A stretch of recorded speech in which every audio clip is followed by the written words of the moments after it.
Mendoan, menyatu dalam doa dan renungan dari Katedral Yesus Saja Purwokerto.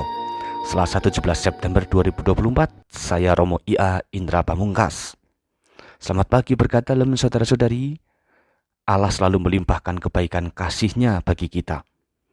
Allah mengasihi kita secara sempurna adanya, maka semoga hari ini perjalanan kita dapat menjadi persembahan bagi-Nya dan semakin turut ambil bagian dalam karya keselamatannya. Kita bekali diri dengan renungan dari Injil Lukas bab 7 ayat 11 sampai dengan 17. Dalam nama Bapa dan Putra dan Roh Kudus, amin. Tuhan bersamamu dan bersama rohmu. Inilah Injil suci menurut Lukas. Dimuliakanlah Tuhan. Pada suatu ketika pergilah Yesus ke sebuah kota bernama Nain. Para murid serta banyak orang pergi juga bersama dia. Ketika Yesus mendekati pintu gerbang kota, ada orang mati yang diusung keluar, yaitu anak laki-laki tunggal seorang ibu yang sudah janda. Banyak orang kota itu menyertai janda tersebut. Melihat janda itu, tergeraklah hati Tuhan Yesus oleh belas kasih. Lalu Yesus berkata, "Jangan menangis." Dihampirinya usungan jenazah itu dan disentuhnya. Maka para pengusung pun berhenti. Tuhan lalu berkata, "Hai pemuda, aku berkata kepadamu, bangkitlah." Maka bangunlah pemuda itu, dia duduk dan mulai berbicara. Yesus lalu menyerahkannya kepada ibunya.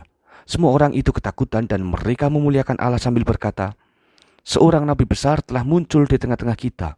Dan yang lain lagi berkata, "Allah telah mengunjungi umat-Nya." Maka tersiarlah kabar tentang Yesus ke seluruh Yudea dan ke seluruh daerah di sekitarnya.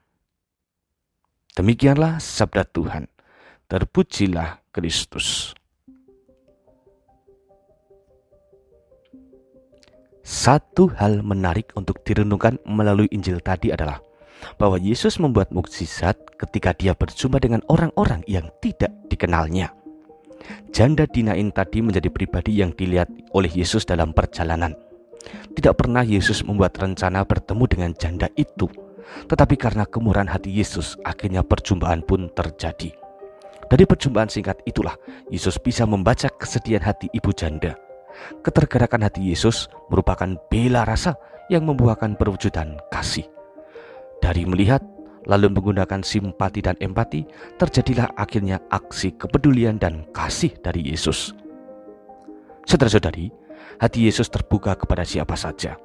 Tidak pernah merasa diri harus melayani bangsa Yahudi atau mereka yang satu keturunan dengannya. Tetapi Yesus berani menjelajahi daerah secara lebih luas. Pola ketulusan hatinya juga masih sama, yaitu berbela rasa dengan siapapun. Teladan Yesus ini sekarang diberikan kepada kita untuk dilanjutkan. Menjumpai banyak orang hari ini, semoga kita lebih mengedepankan semangat kasih daripada menutup diri rapat-rapat. Kita diutus berkarya bagi semua orang, bukan hanya kelompok tertentu, keluarga atau daerah yang itu-itu saja. Allah membutuhkan kita menjadi pekerjanya, yakni agar kita semakin tulus meluaskan kerajaan Allah dalam semangat kasih tak terbatas. Selamat menjalani perutusan hari ini.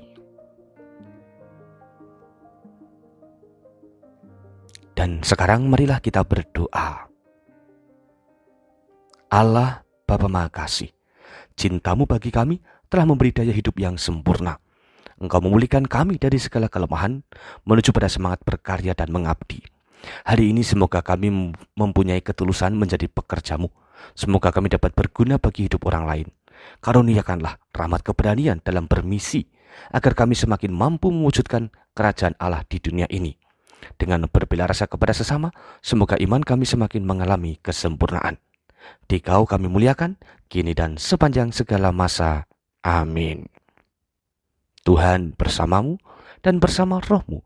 Kita semua, keluarga kita dan perjalanan hidup hari ini senantiasa dalam berkat Allah yang Maha Kuasa, Bapa, Putra, dan Roh Kudus. Amin. Saudara-saudari, selamat beraktivitas. Tuhan berkati. Salam mendoan.